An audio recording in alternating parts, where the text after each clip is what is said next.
Creo que deberíamos abordar otro ejemplo realmente brillante del poder de la promoción de la democracia en Siria, ya que el líder de Al-Qaeda, anteriormente conocido como Mohammed al-Jolani, Abu Muhammad al-Jolani, ahora Ahmed al-Shara, se está reuniendo con Donald Trump en la Casa Blanca y siendo recibido para entrevistas amistosas en Fox News. Aquí lo tenemos. Tiene un aire un poco reaganiano. Frente a un retrato de Reagan. Frente a un retrato de Reagan en el nuevo despacho oval con molduras en forma de T, chapado en oro y con aspecto de Las Vegas. Estoy seguro de que Benjamin Franklin estaría orgulloso de esta escena. Ahí está con Trump, el antiguo subfundador del ISIS sentado junto a J.D. Vance frente a Trump. J.D. Vance y Trump Trump fue un crítico muy acérrimo del apoyo estadounidense a los llamados rebeldes moderados desde 2013. Pero aquí todo ha cerrado el círculo. Rubio también está allí. Todos parecen tan felices. Es casi como un sueño febril, como si estuviera alucinando. Lo vi venir. Ambos lo vimos venir. Lo cubrimos durante años. Escribí un libro titulado La gestión de la barbarie, cómo el Estado de Seguridad Nacional de Estados Unidos impulsó el auge de Al-Qaeda, ISIS y Donald Trump.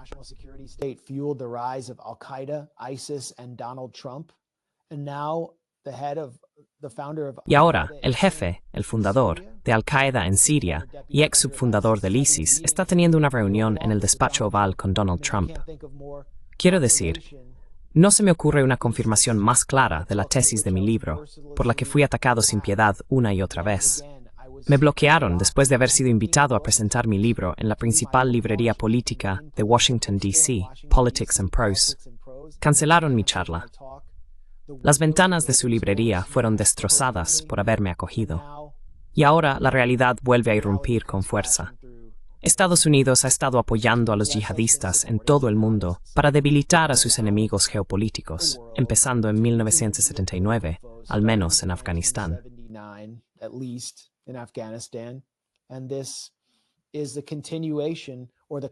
Y esta es la continuación o la culminación de ese programa.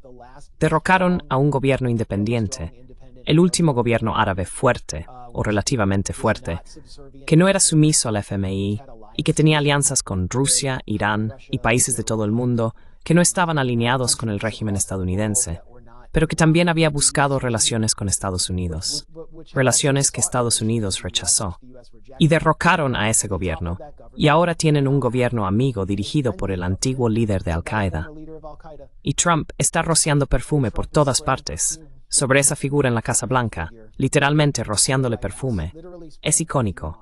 Lo siento, no puedo mostrar nada en pantalla por culpa de StreamYard hoy. Sorry, I can't get anything on screen because of StreamYard today.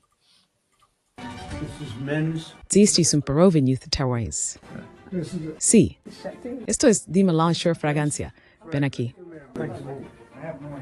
Tengo uno aquí, señor. Bien, lo que haremos será simplemente coger eso yo, ponerlo, y luego el otro es para su esposa. ¿Cuántos quiere? Su esposa. Nunca se sabe, ¿verdad?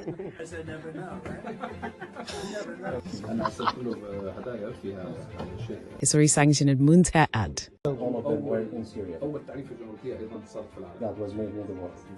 Muy bien. Esta es la libertad por la que lucharon los sirios, para que el presidente les rocíe perfume de Trump. Y o sea, ¿por qué está allí? Está allí porque viene a Washington a suplicar a los últimos resistentes en el Congreso que levanten las sanciones que ayudaron a destruir Siria y contribuyeron a ponerlo en el poder.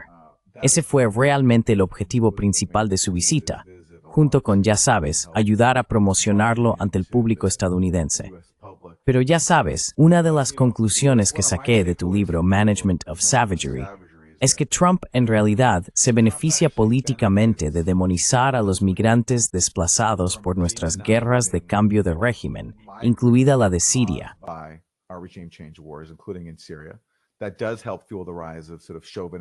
Eso contribuye a alimentar el auge de nacionalistas chauvinistas como él, y además difunde islamofobia en su retórica pública.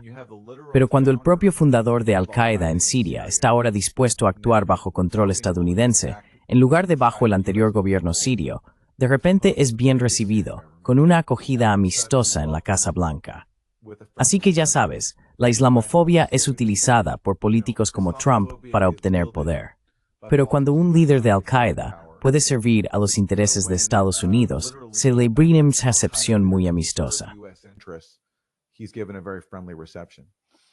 Y para servir a los intereses israelíes. Y para servir también a las suas elenas dispuesto. Sí.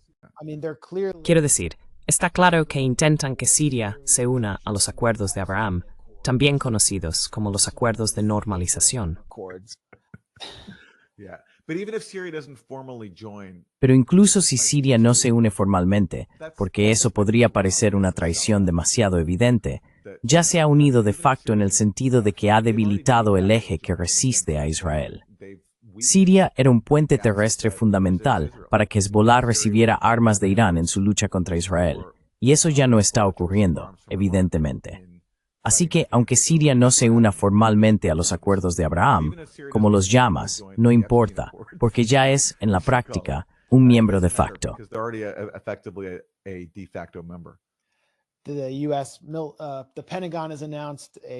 El Pentágono ha anunciado una base militar de facto en Damasco, que claramente se utilizará contra Irán y contra las unidades de movilización popular en Irak. Y como una trampa para provocar una guerra, el ejército israelí ha avanzado hasta los suburbios de Damasco y no ha encontrado resistencia. Parece que Al-Shara, de Siria, está cediendo el monte Hermón, el punto más alto de Siria, que formaba parte de la disuasión estratégica de Siria frente a Israel, su profundidad estratégica. De facto, se lo está cediendo. Por eso es recibido en la Casa Blanca y aclamado como un gran líder. Y luego, por fin, están poniendo fin a las sanciones César, que destruyeron la economía siria y contribuyeron a provocar una de las mayores olas migratorias desde la Segunda Guerra Mundial hacia Europa. Quiero decir, Estados Unidos realmente no cargó con el peso, así que ¿qué les importaba? Pero ayudó a que Europa se volviera de derechas, y todas las fuerzas liberales europeas apoyaron eso. Ese fue otro de los puntos que mencioné en la gestión de la barbarie. La clase empresarial siria celebró una gran reunión en Washington, D.C., un evento realmente extraño.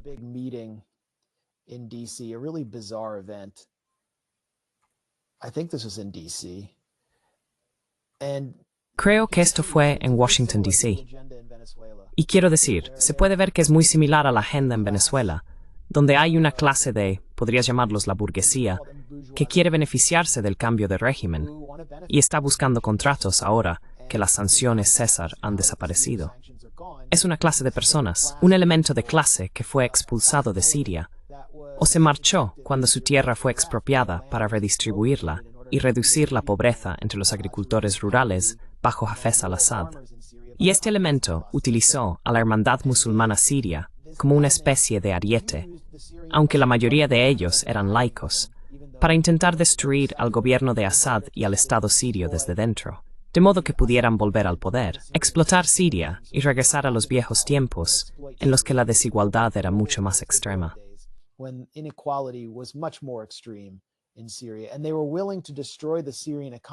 Y estaban dispuestos a destruir la economía siria mediante las sanciones César. Verás a una de las figuras clave, uno de los arquitectos de esas sanciones, Moaz Mustafa, el tipo que llevó a John McCain en su viaje ilegal a Siria, saltar de emoción en medio de este video. Por cierto, esto fue tuiteado por Charles Lister, que básicamente ha sido durante varios años el lobista en Washington, D.C. de la rama siria de Al-Qaeda. Da la sensación de que trabaja extraoficialmente para Al-Shara. Buenas noches, señor presidente. Buenas noches, Tom Barak. Somos de la comunidad judía siria.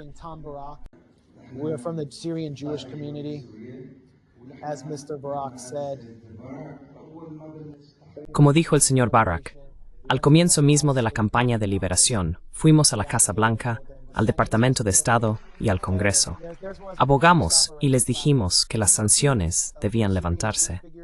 Y ahí está Moaz Mustafa, aplaudiendo. Ha reclutado a algunas figuras judías sirias para posar en fotos con Al-Shara, con el fin de hacerlo aceptable ante el lobby israelí y muchas de las poderosas fuerzas sionistas que rodean a Donald Trump. El Departamento de Estado dijo, ¿quiénes son ustedes para pedir que se levanten las sanciones? Les dije, vera por el pueblo sirio. Bien, y así sigue la historia. Okay, so it goes on and on, but Just like the cynicism of Muaz Mustafa. Igual que el cinismo de Muaz Mustafa al aplaudir un llamamiento para levantar las sanciones cuando él era el principal lobista en Washington a favor de esas mismas sanciones, y negaba repetidamente que perjudicaran al pueblo sirio. Quiero decir, lidiamos con esto durante años. Por ejemplo, cuando simplemente señalábamos los informes procedentes de la ONU, había una relatora especial sobre sanciones, Alena Duhan, a quien entrevisté varias veces, solo por señalar que esas sanciones eran sádicas. Personas como Muaz Mustafa decían, oh, solo afectan al gobierno de Assad, bla bla bla. No, estaban devastando a la gente común. Los funcionarios de Trump se jactaban de haber agravado la escasez de alimentos y combustible para los sirios de a pie. Eso es una cita directa de algunos funcionarios de Trump en Foreign Affairs hace unos años. Some Trump officials in foreign affairs from a few years ago. So people like Muaz Mustafa would deny that, claim that. Así que personas como Mustafa lo negarían, afirmando que todo esto era contra el gobierno. En cuanto se cumple el objetivo, la guerra sucia tiene éxito, el régimen es derrocado, y de repente las sanciones son horribles, hay que eliminarlas. Eso demuestra el cinismo de toda esta empresa. Y por eso, independientemente de lo que uno pensara del gobierno de Assad, he conocido a muchos sirios con muchas quejas. Para mí, eso no era asunto mío. Eso corresponde a los sirios resolverlo. No era asunto nuestro imponer nada.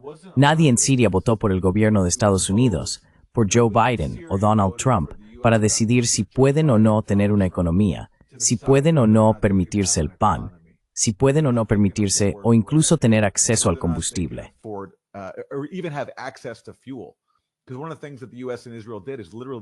Porque una de las cosas que hicieron Estados Unidos e Israel fue literalmente bombardear los petroleros que intentaban llevar petróleo de Irán a Siria. Literalmente los bombardeaban. Israel lo hizo cientos de veces.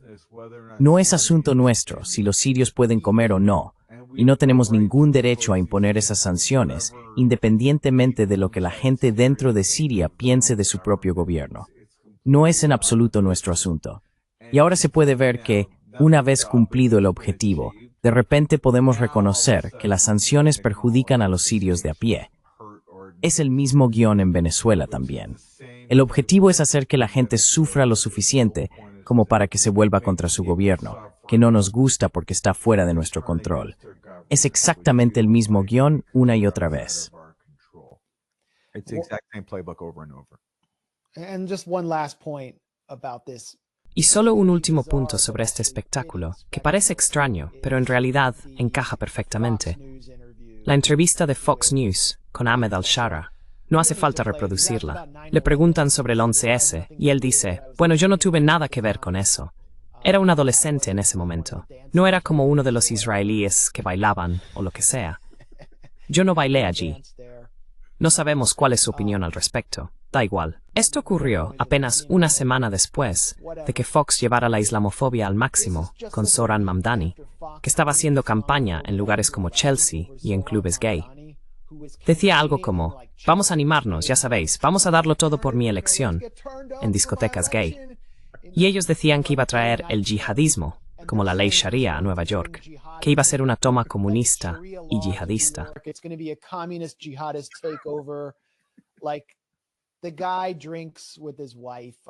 Mira, el tipo bebe con su mujer, estoy seguro. Es artista siria bohemia de Brooklyn, de Bushwick.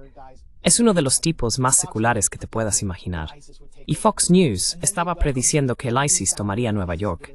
Y luego recibieron en su estudio al subfundador del ISIS para una entrevista amistosa.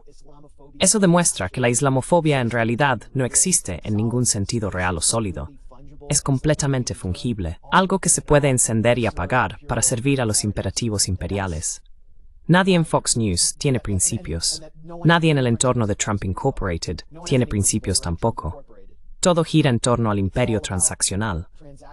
Y me pregunto qué pensará Zohran Mamdani de esto. Creo que en su día le acusaron de negar un ataque químico.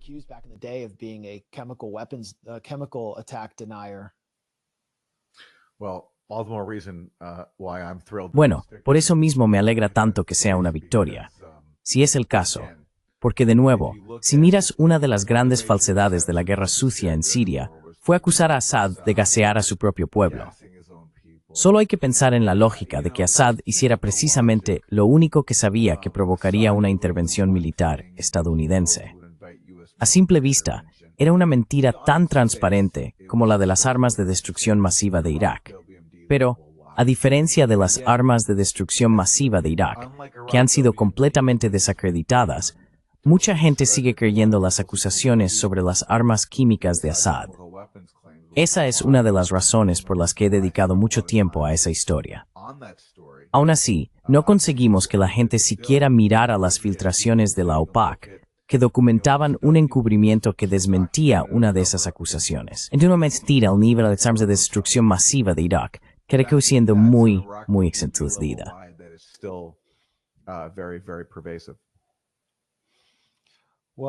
Bueno, el desmoracho de añado. Los rebeldes moderados han vuelto a casa.